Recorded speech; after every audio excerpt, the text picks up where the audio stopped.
etise du hwama somobuo kama ne sanefi Aaron trias ni triso abe fana taremu ebe guni na setene e mana ko bibia.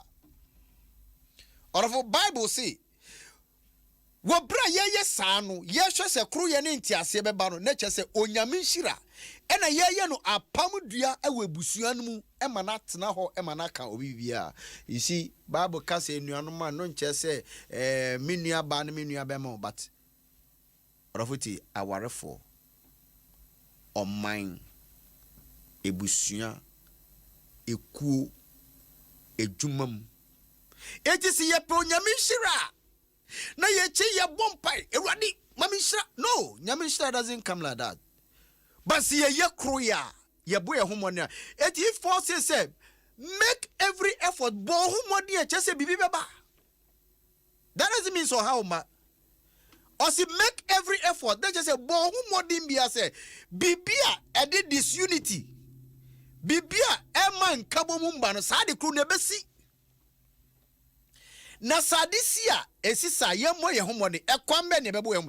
We should learn to forgive ourselves. Ye dey fom so be che ye hon okun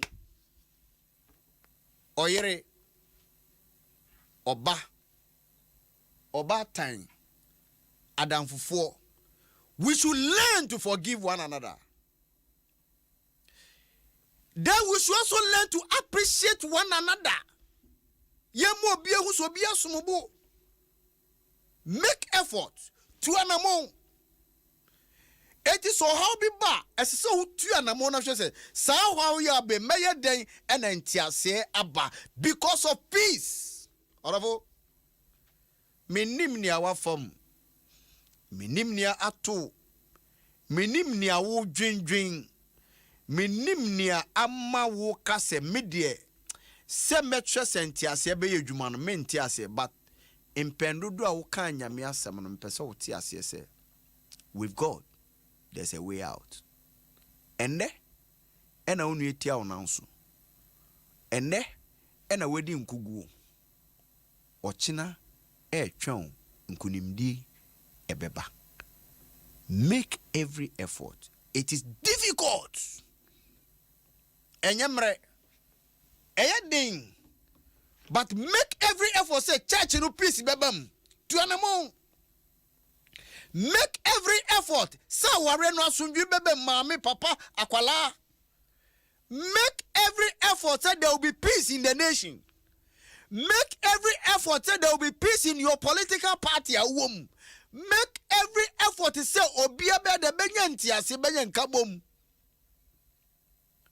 Unity a strength in kabomu we ya hoden.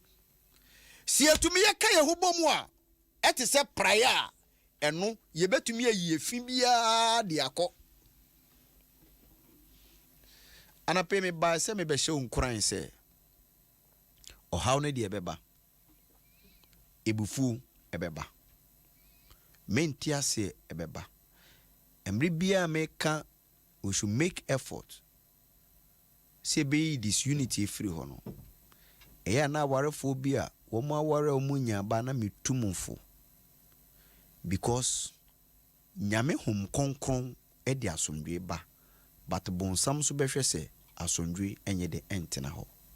Enti ya de sese musua se na mo bom paye isa se wo bra misunderstanding aban sa time no kran wo ene bra eya na mekasa wo oba no waye feta enka onu kun hia anka wo no betume de nyinse ni beba ba sa bre no ena mpape mu ba adenti ena mama sika kakra atete muntem papa o moyire ehu waketua oba usu ma okunu ehu mfaso sikasem mama na atete muntem yenka ye humbom yenti ye ho ase se nyame pe se beden ye beti ye ho ase ne aka ye ho abom na se ye ka ye ho bom ade bia ye pese ye wasase sunu ye bitunu aye ti se mutumi ka ye ho bom a enhire bia ye pedi afri nyame nchen no nyame di be hyiran se ye oba nhira awo nhira enhire bia ye pe sikasem nhira ye benya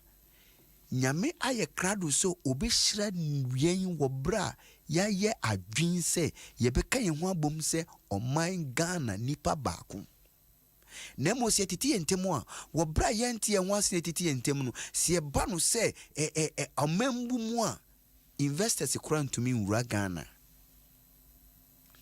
wo bra busua bi ye kontokwa no obi ntumi mfa ne sike bi emebu ebusua no. Let's fight for peace. Whatever it is, yenyina yentenase. Ne yentutu enama na anyame asomdwe entumi entrance. Good morning. Ewo bibia wo bia wutimi nana pe. Me de masem no edisi. Masem nyina ne say refuse. Make every effort. So obeshe say there will be peace in the nation. Mr. President elect, make sure there will be peace. Parliamentarians are here let him make sure there will be peace. Political party will lose, make sure there will be peace. Winnie, make sure there will be peace.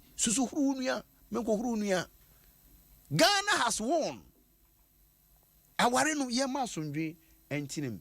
Ejuma no ye modern said the asundwe and a croye ebetini bushon. See yes sir, unyambisha. Na medi masem nyine na mechia masi good morning.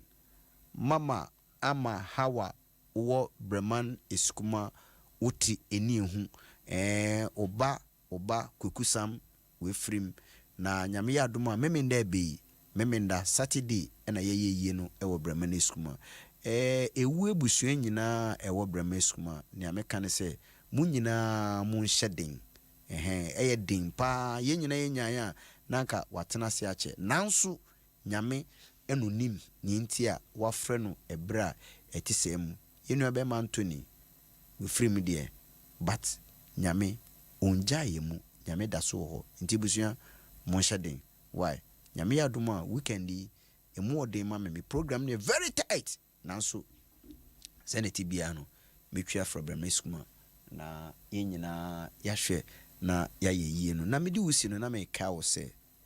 0509151010 Bishop Osuansa Bukino Bomoden na frɛ na ofra unsa ebeka bukini bi enche yenuano Methodist for so enso enam kwanso a womuso eba. Good morning Osofo Appiagyei anape me a me no che onyame asem me a mbetre mo Osofo Appiagyei opese yedi nkomo opese bompa opese tufo a pacho bitumi afrem 02428 99938 yenuano Methodist for no so eduha inti bomoden na mawofidie no enda aheya. Good morning and God rich